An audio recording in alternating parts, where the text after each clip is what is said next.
Hello, everyone. This is Logan Hertz with Hazeltine LLC. We have back Pyung Kim to talk about some interesting psychological dimensions. We were talking about the four temperaments. Wanted to continue that discussion today. Pyung, how are you doing? Not bad. Thanks again for having me. I enjoyed our conversations. How are things in sunny LA?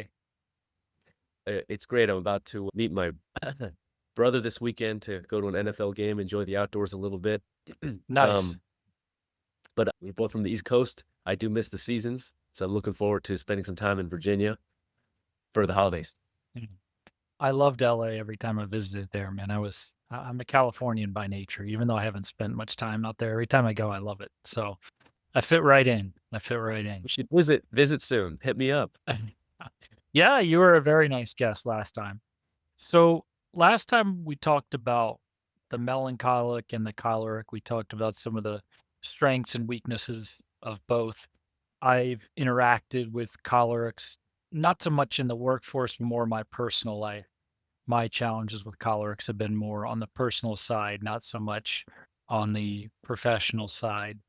But did you have anything more you wanted to add to our previous conversation about kind of the anything you want, but I know we were kind of talking about the interaction between melancholics and cholerics and how that goes. Oh yeah. So I've been since our talk, I've been doing some more thinking and digging on this, and I have, as a fellow melancholic, I also struggle and have some of the same challenges in interacting with cholerics.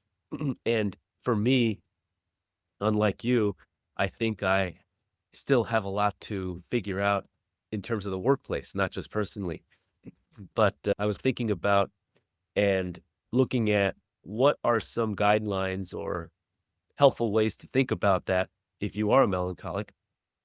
And uh, what I found made quite a bit of sense, and it's something I've been trying to implement, which is cholerics in general, in or outside of the workplace, are they respond very much to clarity and choices and deadlines. So, what's the thing they say online? TLDR, too long didn't read. I My communication style had been to, because I'm projecting, I'm speaking in my mind to someone else who I think is like me, who appreciates detail and nuance. So I'd lead with those things, but then eyes glaze over, right? So I realized I needed to flip it. When I talk to, especially cholerics, start with the summary, start with the headline, the TLDR, and just bullet point everything. Here are the top three risks. Here are the two or three options. Here are the trade offs. And then when there's some pressure, as there often is at work, just setting calm boundaries and saying, I can hit X by Friday, but if we want to add Y to it, it's this date later. Which one would you like? I've been trying to hone that much more brass tacks type of language that cholerics appreciate, but it doesn't come naturally to me. Yeah, well, I think the reason why we connected so well is not only are we both melancholics, but we have certain people in our personal lives who I think are actually very different in terms of their personality, but very similar in terms of the challenges that they cause us. These are people who can be very manipulative, who engage in a lot of self deception, who don't listen very well and actually believe that they're helping you when they are manipulating, lecturing, and bullying to get their way. So it's a lot of the same traits of a choleric, whether they are choleric or not, but it might not be the sort of open, flung in your face kind of opposition that you might think of from a stereotypical choleric, but more of a fakey nicey, right? The sort of person who's very nice and very fake on the surface, but underneath they're constantly manipulating you. And in their own minds, they actually really believe that they are nice people and that they are really only trying to help you, right? They really believe that. And that's what makes them so difficult to deal with and so incurable. And under normal circumstances, if you're able to, the right thing to do is just stay away, right? Just not have to interact with them. But sometimes due to personal life, you don't have a choice but to interact with them. And that can be very challenging because these people, in my mind, there's sort of two things that I think distinguish them. And I'm talking from my own personal experience. This might not map directly to any of the four temperaments, but number one is their inability to feel somebody else's pain, right? If you have a need or desire, or if you are feeling pain, it doesn't register with them at all. You're just like furniture to them. And then number two is their ability to be delusional and live in fantasy land, their ability to deny and truly believe the most ridiculous lies and deny the most obvious truths. There's a lot more I could say about that, but does that it sounded like that was stirring some thoughts for you. No, it is true. I see it. I'm of two minds about that assessment. Not that I disagree. It is totally accurate, and that's been my experience too. You mentioned the low empathy thing. That is, anyone can look this up. That is a trait of the choleric. Now, to the point you were making earlier, in the movie that stars you, which is your life, no one likes to think that they're the villain, right? Right, They're always right, the, I think, hero of their right. own story. Mhm. So Well, I except the think melancholic. The melancholic views himself as the villain. He really does. that's true. The melancholic is the most self-doubting. Right. Yeah, no, that's so true. To be fair, and I agree with all of those things you just said, I think it just to balance it out, each of those temperaments, each way of being, I think has who is the choleric at its their best and at their worst. At the worst, totally right. They bulldoze, they're domineering, they lack the empathy, and they cut corners, and they can burn people, right? To win. At their best, those very same qualities are can be seen as courage or Right, making tough calls. They're right, rallying teams, right, galvanizing people, right. and When being your the backs are against the wall, you want a choleric in charge. That's where they're at totally, their best. totally They right, respond well to conflict. They don't wilt in the face of a major challenge. They rise to the totally, challenge. totally. So it's not that there's a villain version and a hero version, and both Right, the right, yeah, they right. live Yeah, no, within us all. you're absolutely right because I think I'm getting some catharsis from because we have similar experiences, and I think it's been helpful for me to speak to you about it because you, unlike most of the people that I know, actually listen. And not only that, you sympathize because you have similar struggles, similar challenges. And all of us are called to be saints. And there are some great choleric saints out there, like St. Alphonsus Liguori. St. Paul was a total choleric, right? He was just completely single minded in persecuting the Christians until on the road to Damascus, he went flipped the other way and then became one of the greatest saints, one of the greatest apostles for the church, right? Not one of the 12 apostles, but the apostle of the Gentiles.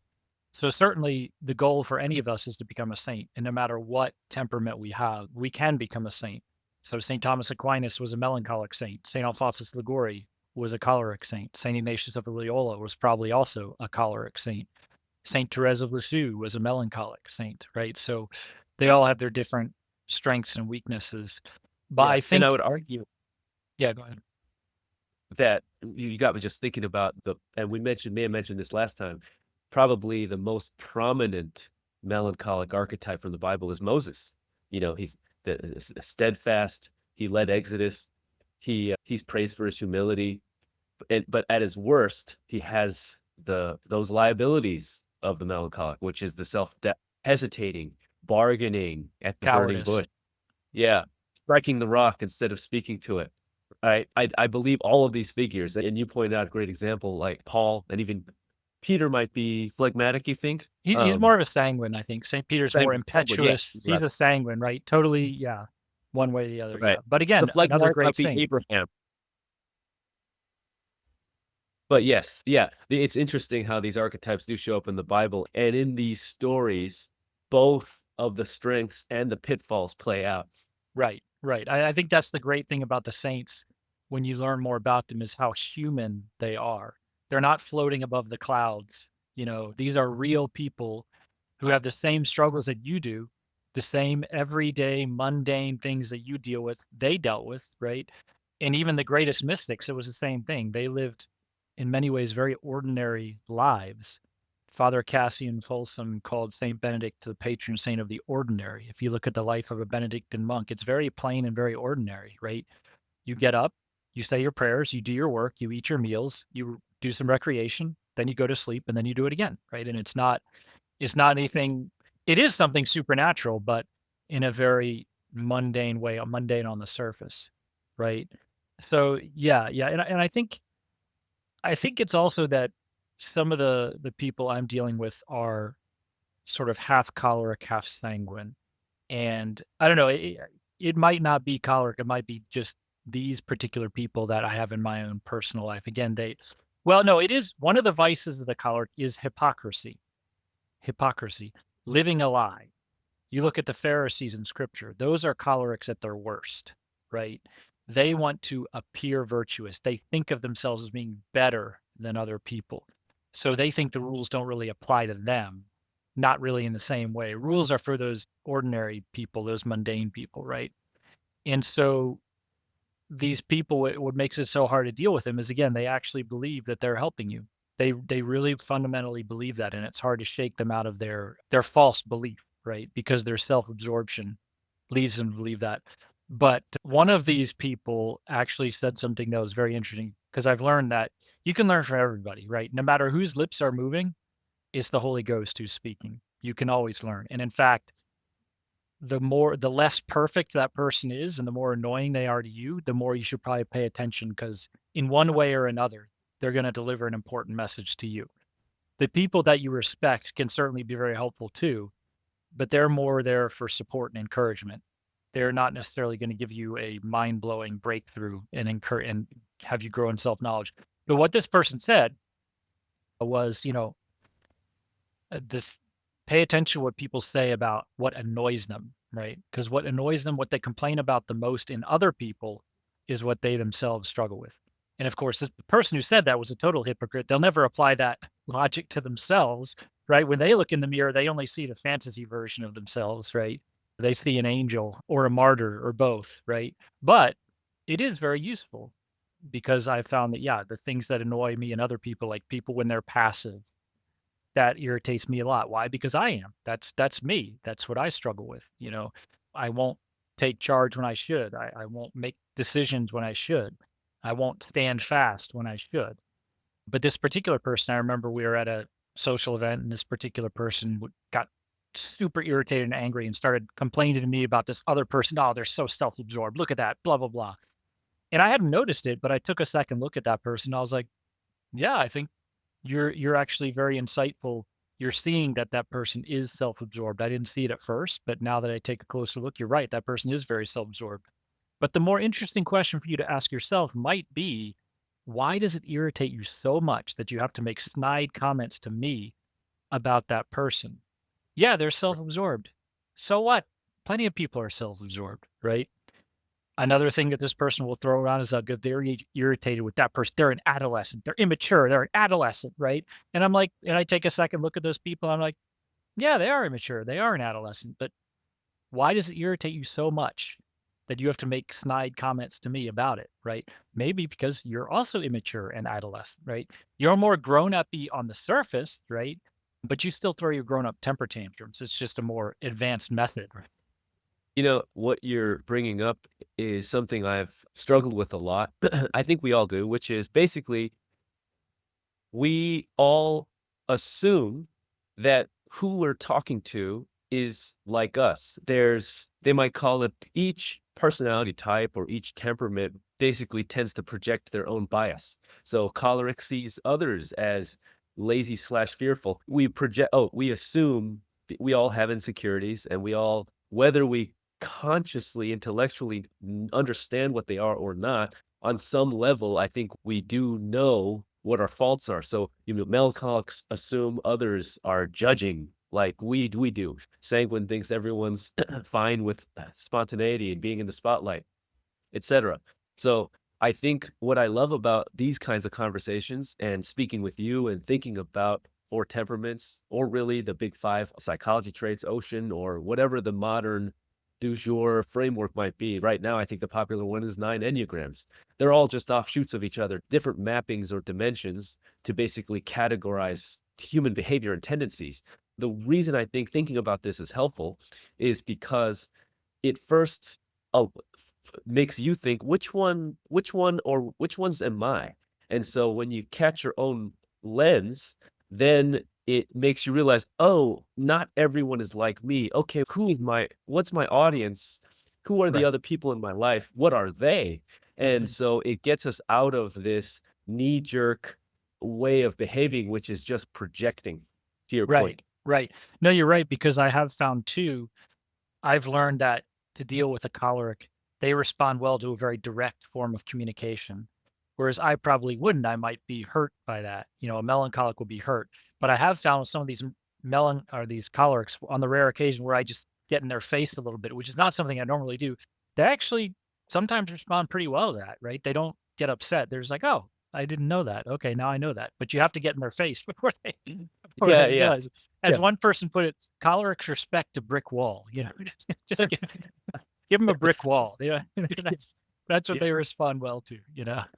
I really liked what you said about how thinking about this forces you to ask the question of a different way to phrase the question you might ask yourself, which really just unlocks a more, I think, productive interaction. Might be like, what am I missing from their motive or who they are?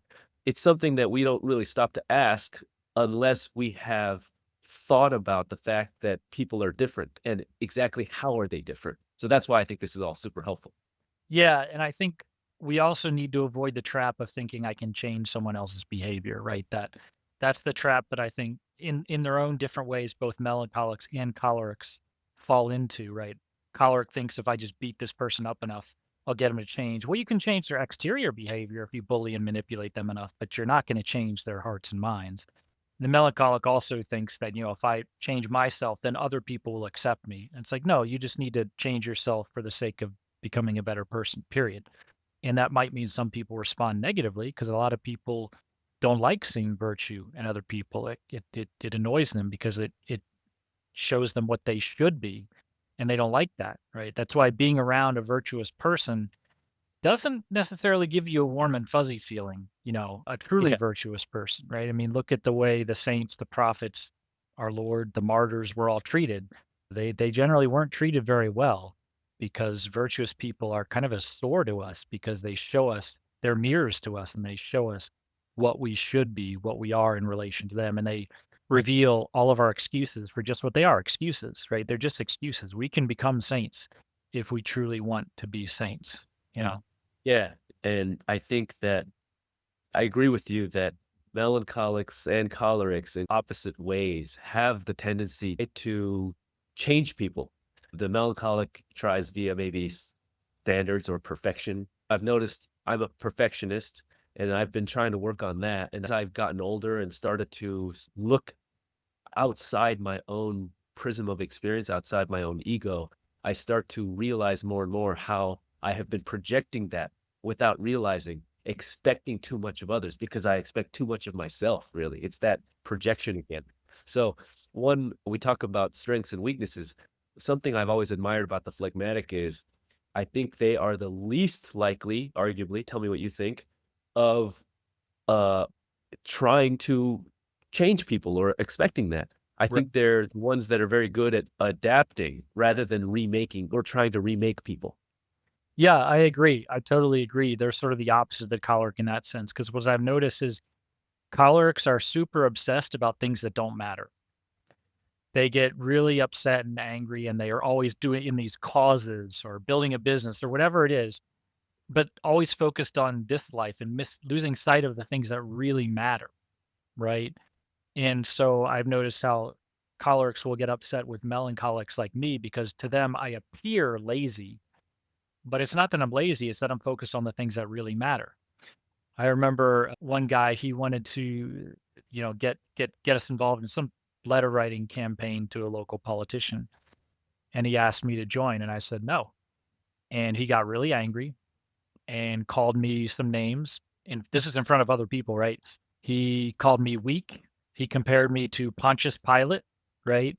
So this is all projection on his part, right? Okay, you're calling me weak. I think that's what you are. You're calling me Pontius Pilate. So I think we know who the real Pontius Pilate is, right?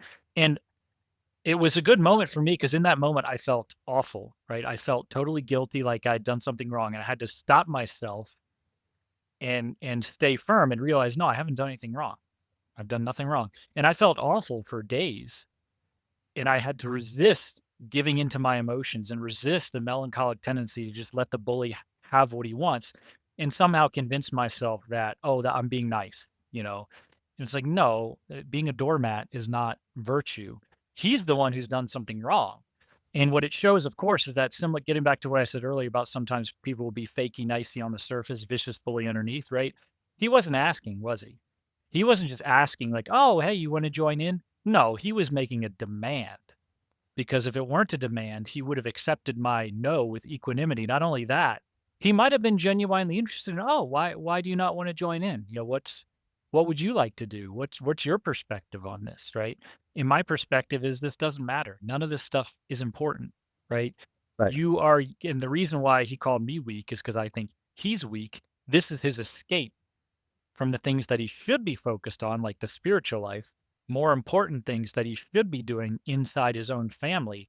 And he's neglecting that because and then he's doing a letter writing campaign, which is easier, right? Sort of like the guy who throws himself into his work and is a total workaholic in order to avoid taking care of his family, which is what he should be doing, but that's more difficult. So he doesn't want to do that. But it was a good moment for me because I was able to I still felt those emotions for days, but to not give in to them, because I think a previous version of me would have given in to the bully and dragged my feet as much as possible, but never be willing to just say no. Yeah, I think that sort of calling out and name calling is clearly an example of the choleric at their worst. It is a type of steamrolling, demanding or insisting not only that someone does something, but of strong arming a certain public perception of who you are. And so it's really different versions of the same transgression. I think that I read something that I thought was helpful recently, which was that when confronted with that type of bullying or strong arming from the choleric, but really it's and I'm glad that you took the time to reflect and came to realize that there's a lot of times in my life, especially when I was younger and more vulnerable, that I continued to believe those things that were foisted on me, right, by those personality types. But really, to me, that's a great example of someone who has not that person would do very well, I think, to have a discussion about the 4 temperaments. It doesn't mean that his way of being is necessarily suboptimal. We all need each other. Every organization, every institution, every society needs all 4 of these. That's what makes up humanity. So I think the benefit would be if he had an understanding or more of a sensitivity to how can I we all want things from each other. How can I approach this so that it's I can I can more optimally or make it more likely to get the result that I want. So it's more, I would say, an influencing is an art, I think. It's more of an influencing thing rather than forcing people. Because to your point, we can't really fundamentally change each other. But of course, we can influence each other. And there's been a lot of science and psychology around best practices on how that might happen. For example, they say, instead of when you're in a conflict and instead of trying to exert your worldview on someone else, not that you and I do that as melancholics, I'm speaking now to the choleric, instead of doing that, that we are only driven by cultural norms and incentives. So shifting it from trying to force someone to do something, that's not the approach. Instead, how can we shift the incentives, ironically, by name calling and leaning into the worst side of the choleric? It actually drives you away and it pretty much guarantees that he's not going to get the result he wants either from you. Yeah, yeah. I think he had pegged me correctly as someone who is a melancholic, who is easily bullied, but I was able to find a little more strength in that moment. And, I think too, sometimes there can be situations where it's almost independent of temperaments. Like I see a lot with men who are in basically semi-abusive relationships with women, and they have a form of, I'll call it Stockholm syndrome. I don't know if that's the right phrase, and they all deal with it a little differently. Like a man who's a bit more melancholic, who let's say has a choleric wife or a choleric girlfriend or something like that, he just kind of is a doormat, right? And does what he's told. And his defense mechanism is just to basically go into a fetal position. And then the choleric who has a melancholic wife, but the melancholic wife is controlling him, manipulating him, right? He'll resort to bluster. That's his defense mechanism. And he'll always have to dominate and control the room in other situations like at work because he's not in control at all at home, right? But what they seem to share in common is they're both super sensitive if you say anything even remotely negative about the woman. And you, of course, probably are not intending to say anything negative. You're maybe just asking a question or making an observation that's completely and totally innocent. And they'll just blow up and defend the wife to the nth degree, to their dying breath. Everything she does is perfect. And, you how dare you criticize her, right? Totally. We talk a lot about the conflict that you and I personally experience, the choleric versus the melancholic. You would think that we repel each other, and in many ways we do. But the thing that you're pointing out, which is an interesting phenomenon in life, is that we're actually also can be can find can lock into each other. Meaning, so on the one hand, the choleric's dominance fuels the melancholic's insecurity, and the melancholic's criticism provokes more control. To the example that you gave, men can sometimes, it can happen the other way too. People find themselves in relationships with a domineering counterpart. So what that brings out of them is like a phlegmatic or maybe melancholic pattern. You avoid conflict, you're too accommodating, and because you seek peace, you prioritize maybe harmony over your own well-being, over asserting your own needs. So you think, oh, this is a match made in hell. But what often happens, I think, is that people who let their worst sides of their nature go unchecked, they find each other because they enable each other, right? Right. So I think Exactly. that you often see partnerships, or you see this in groups, rather than what you would think intuitively would repel each other, it actually enables and attracts each other because it stands to reason that the most domineering of people can only be with those who cannot assert their own needs. So it makes sense. Yeah, no, totally. Because I remember you saying that the choleric and melancholic combination is the most explosive. I actually don't agree. I think there can be a lot of complementarity there, and I think that they could. I love the word you use. They can also enable each other. The melancholic gets what he wants from the choleric in that relationship because the melancholic doesn't want to have to make decisions, doesn't want to be under pressure or be in charge of anything. He wants to be passive. So if someone else comes in and makes the decisions for him, he's now relieved of that responsibility and it enables his fault. And he likes that. And then the choleric, likes to be in charge and likes to make all the decisions and likes to have a yes man who does what he's told. Right. And so whether it's the choleric man and melancholic woman or choleric woman and melancholic man, you see that combination a lot and it can bring out the worst in both of them. And what happens is prior to the marriage, everything is great because both of them are getting what they want. And then after marriage, and especially after they start having children, then all of a sudden it becomes clear that this is not working. And some people have given a name to that. Stefan Molyneux talks about the cycle of violence.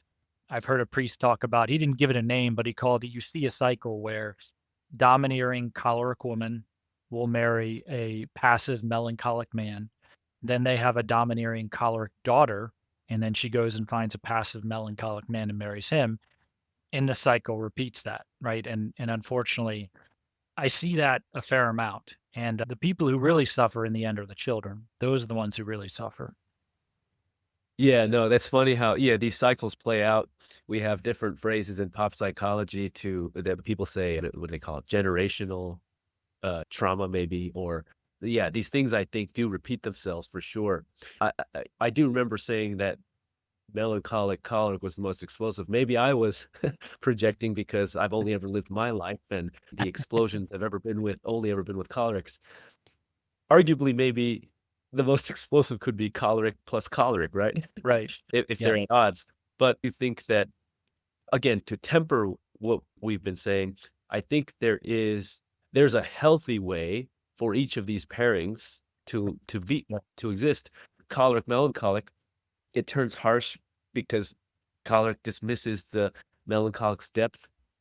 But in a healthy version, I think, you're taking the best of each rather than the worst of each. The Right. worst of each makes it a very lopsided, parasitic sort of a combination. But if you're taking the best of each, that's like you pair the choleric's bold leadership and their decisiveness, and then you take the melancholic's thoughtfulness and emotional depth, and together that could create a pretty effective or a purposeful action and wisdom. I've definitely found that to be the case in the working world. As I mentioned last time, there were some cholerics in the working world that I worked very well with. It was a great relationship, I think, with the choleric as the leader and the melancholic as sort of the XO, the right hand man. The choleric needs the melancholic because the choleric doesn't want to be bothered with the details as much. And hopefully it's not out of weakness, it's that he recognizes this guy is better at execution than me. I'll make the high level decisions and I'll respect the melancholic's input. He'll keep me grounded. He'll keep it realistic and he'll work out those important details that maybe I'm not as good with, right? And so it can be a very complementary relationship in the workforce. Totally. And I think we are about to see a lot of that play out in the AI era. And because I happen to work in technology right now, I think I foresee a lot of, if it goes well to the degree that organizations can successfully navigate the change that's happening, I think a lot of that will hinge on um, the quality of synergy between cholerics and melancholics. Like you said, cholerics, because in order for AI to succeed and be exploited successfully, you need a combo of the innovation and decision, like the strategic boldness of cholerics, but you also need the meticulousness and precision and risk thinking of melancholics because you have to prepare the data enough to do something with, and it needs to be really organized. And so balancing those two, I think, will actually become key to, can certain places uh, keep up in AI or not. Yeah, yeah. And I think it was interesting. We were talking about some people in our lives where, well, I've found this a lot because struggle with my health issues. And when you have struggles and you clearly need help, it tends to attract the worst kind of Pharisee, the worst kind of typically a choleric. It doesn't have to be a choleric, but the sort of person who they know what's wrong with you and how to fix it, right?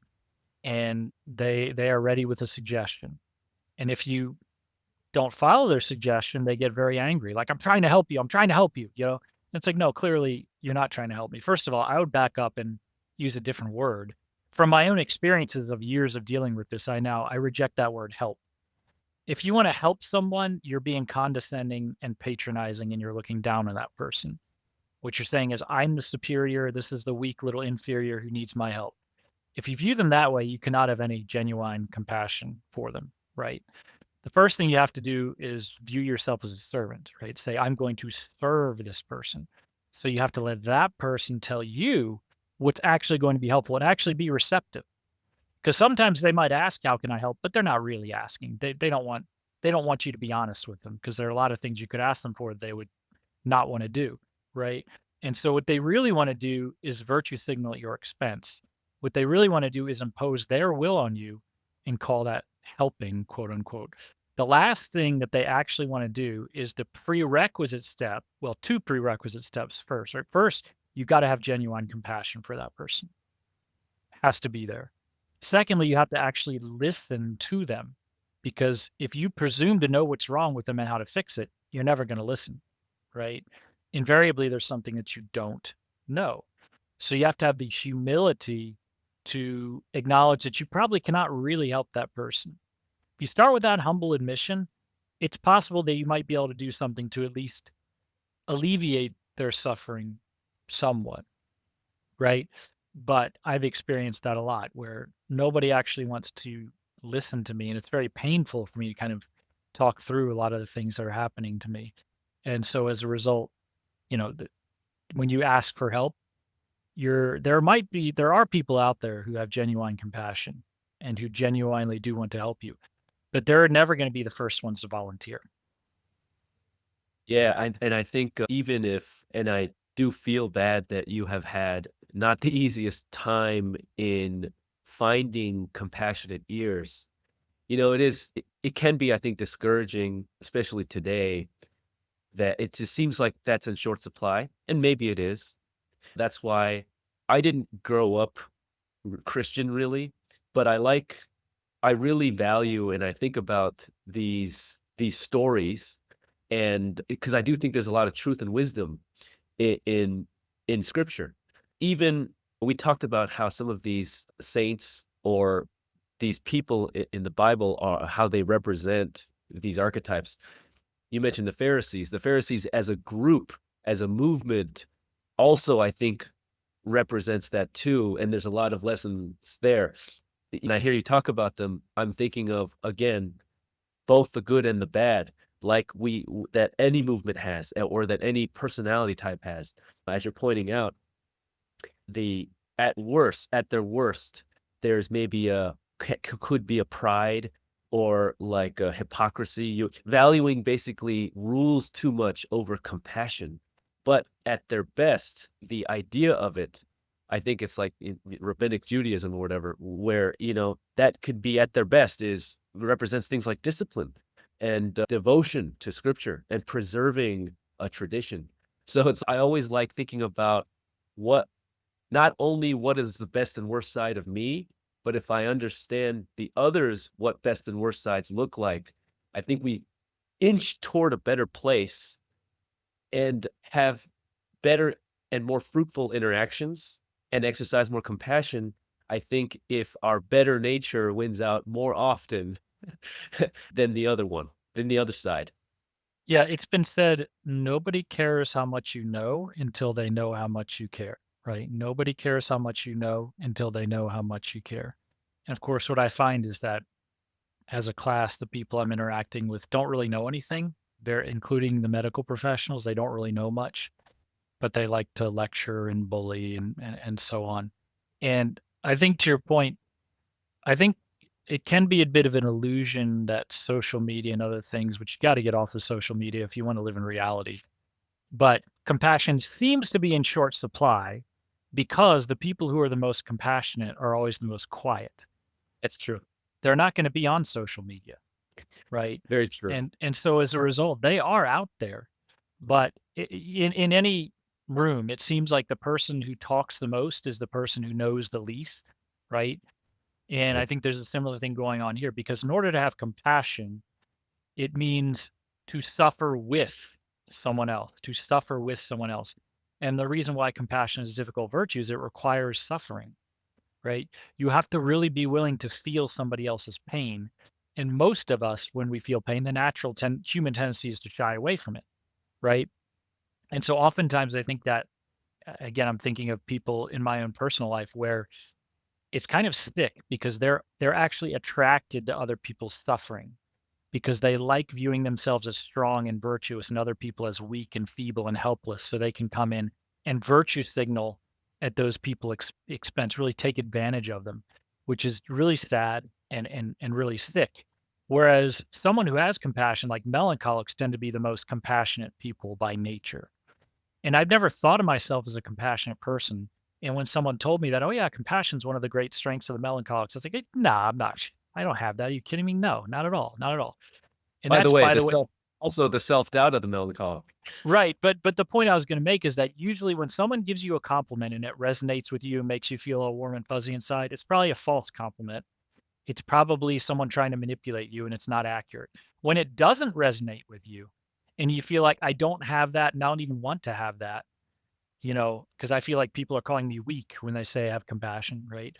Then it probably is true. It probably is Right, accurate because when you right. have a true gift, it's something that comes so second nature to you, you don't even think about it, right? Correct. As Stefan Molyneux says, those who have no compassion find it very easy to manipulate those who do have compassion. So one of the reasons why melancholics like us are easy to manipulate is because we have genuine compassion for other people and we don't want to cause anyone else pain. And so as a result, it's very easy to manipulate us by other people just making a show of you're causing me pain. And so we want to stop that pain. Right. And so what I realize is I'm not attracted to people who are suffering. Like I don't want to be in that situation. But the reason why is because I actually do feel those people's pain. I really feel Right. their pain. And so when Right. you feel pain, the natural tendency is to shy away from it, right? I also don't have this illusion that I know what you're going through. No, I don't. Only you know what you're going through. Nobody else does.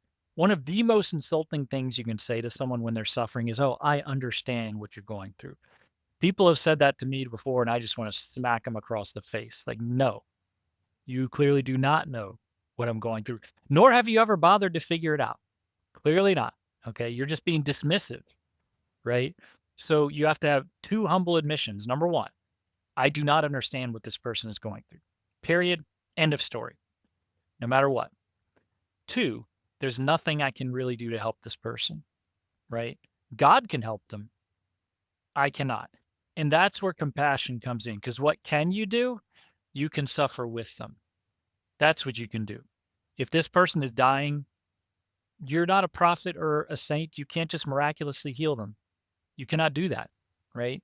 But you can suffer with them while they're going through the last agony. And that's hard. Most people don't want to do that.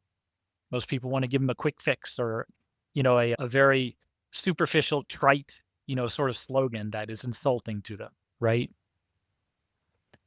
So yeah, Yeah. that's my I thoughts on compassion. I don't use the word empathy because in my mind, empathy means I know what you're going through, and Sure. that's impossible. So I don't use the Right. word empathy. I think sympathy, yes. Compassion, yes. But the people who most talk about and want to behave like they have quote unquote empathy are people who have none. Yeah, if you're gonna be very strict with what empathy means, I agree with you. It's not something that we can just throw around. Colloquially, of course, we have maybe overused that word a lot. A lot of something we often hear now is the idea of the empath. And maybe that to the degree that you're willing to be loose, a little bit loose with the definition of empathy there, I Right. think that maps to melancholic. Though, that's why one of the challenges of I'll speak personally, one of the challenges for me and perhaps for many melancholics is having to draw those boundaries, like you said, to protect yourself from the burden of others' pain. Right. Because I Right. think another way that people have been labeling or characterizing that tendency is saying so and so is an empath. I think that's something that to have to watch out for me for sure. And the thing that you were saying earlier about how compassionate ears might be in short supply, I think that it may only seem that way. I think I agree with you.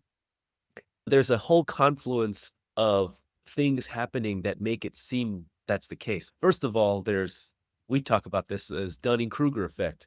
The For anyone who's hasn't is unfamiliar, that cognitive bias where people with the lowest ability tend to overestimate their competence, Right. while the actually skilled people underestimate Right. their expertise because 100%. there's a weird counterintuitive doubt that comes from additional knowledge. If you're someone who knows more, you begin to realize the universe of that domain, and you now then feel like, wow, there's still too much to know that I don't know. And it Yep. actually Just like humbles you. Socrates, just like St. Thomas Aquinas. Absolutely. Right. 100%. And then you mentioned also the internet, social media. There's a self-selection that happens there where it's really just a forum of people that users are choosing what to post, follow, and engage with. So it creates this feedback loop that's not representative of real life. You get highlights, it amplifies like-minded or extreme voices rather than being a true balanced representation of all views. Right, So and I I have to think cut in and say users are not in control, right? Like no, that's there so are true. elites in control of this. So if the users were in control, it Oh, would be better. There would still be maybe some of that bias we've been talking about, but it's not just the natural bias. It's the people in charge are deliberately biasing it in their favor, totally. whatever that is. So that adds a And lot those more toxicity. you're absolutely right. Those invisible layers of bias and those algorithms are yet another reason why it's not really representative. So, yeah, I do think that I should stop assuming that that the way that our country projects itself from media, social media, the way that we appear online is not the reality. I need to Thank the remember that. Lord. Yeah, thank the Lord it's not, yeah. And the illusion is that we can have both, that we can be on social media and still live in reality. Like, it's like, no, there's No. a whole another thing we get into on that, but no, you cannot have both. You can either have Facebook friends or real friends, never both. But point being, when it comes to compassion and the melancholic, there's no external sign or external activity going on when the melancholic is doing what he does best, which is why it's so hard to see when someone is genuinely compassionate because there's no external sign, right? The sanguine, the choleric, they're always going into conniptions and whatever they feel, they're showing it externally, right? But the melancholic, what he's good at is receiving the emotions of other people, receiving the suffering of other people, or potentially the happiness of other people, and sharing in that. And that's a really, really, really critically important part of the spiritual life. And this is why one of the melancholic's greatest strength is prayer, contemplation. Prayer is not about talking, prayer is about listening. This is why with prayer, so much of it is silent. Silence, which doesn't mean just nothing. It means receptivity. You have to empty yourself so that someone else can enter in, right? And there's so many examples of this in Catholic spirituality and Catholic theology. And to the untrained observer, it can create this illusion where monks, nuns, melancholics are not doing anything. They're not doing anything. Well, that's the whole point. The point of the spiritual life is to arrive at rest. The more virtuous you are, the less you do. Be still and know that I am God, right? The cholerics and the sanguines have a problem with being still, and that's why they struggle with prayer. You have to let somebody else be in charge. You have to let somebody else do the talking, spiritually speaking, and you do the listening. So the compassion of the melancholic, when he's doing those things, there's no external sign that he's giving off, right? He's receiving what someone else is giving him. Whereas the cholerics or the sanguines or whoever else can appear to be more compassionate because they love giving that appearance of compassion, but it's an illusion. And it's a very easy to pierce illusion, right? Because then the question is, what are they actually doing? Nothing. They're giving you really insulting, trite slogans while you're suffering tremendously. And they're not doing anything to really help you other than maybe imposing their will on you or giving you suggestions you didn't ask for, right? That's interesting. If I think I agree with you that cholerics and sanguines are maybe most challenged by um, compassion, whether that takes the form of listening or receptiveness or prayer, then which of the other two do you think? And I don't know the answer. Do you think that if there is an answer, do you think phlegmatics are innately better at compassion or melancholics? Definitely melancholics by far, Yeah. by far. Phlegmatics don't naturally have the depth. Like phlegmatics just don't care. Not in a negative way, but they just don't care. It doesn't impact them. They don't have the depth of feeling that the melancholic has, right? Melancholics are deep wells of emotion and other things. And a well is under the surface. You can't see it on top, right? Whereas the sanguines are all bubbling on the surface. Same thing with the collar. So yeah, no, one of the primary strengths of the melancholic is compassion, prayer, listening, and those are all related. And you don't see anything on top, right? Two people could be sitting in church next to each other, and one of them is making tremendous progress in prayer, and the other one's just daydreaming. But you couldn't tell from looking at them. You couldn't tell from the surface, right? And so that's, I think, one of the deceptions that could potentially enter in. Yeah, you know what? I think you're right. If compassion is about feeling and entering the feeling to whatever degree another human being can enter another person's feeling, then yeah, melancholics by nature, that's what that would be better at. They'd be better at. Phlegmatics, I think, is a type of compassion, if you can call it that. It's like a calm, steady acceptance. Maybe They phlegmatics they would can have a they would be very they would not ever cause conflict but they would tend to have the same tendency of the sanguine of trivializing and not wanting to deal with other people's suffering, right? But they probably wouldn't do anything harmful or hurtful to other people.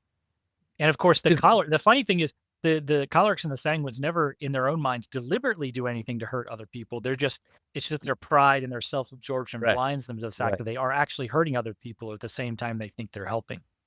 So maybe the difference is being a calm presence versus actually sharing in the pain. Right, Maybe that's the difference. right, right. And Um, of course, we all know with God's grace, all of us are supposed to acquire every virtue, right? So yes.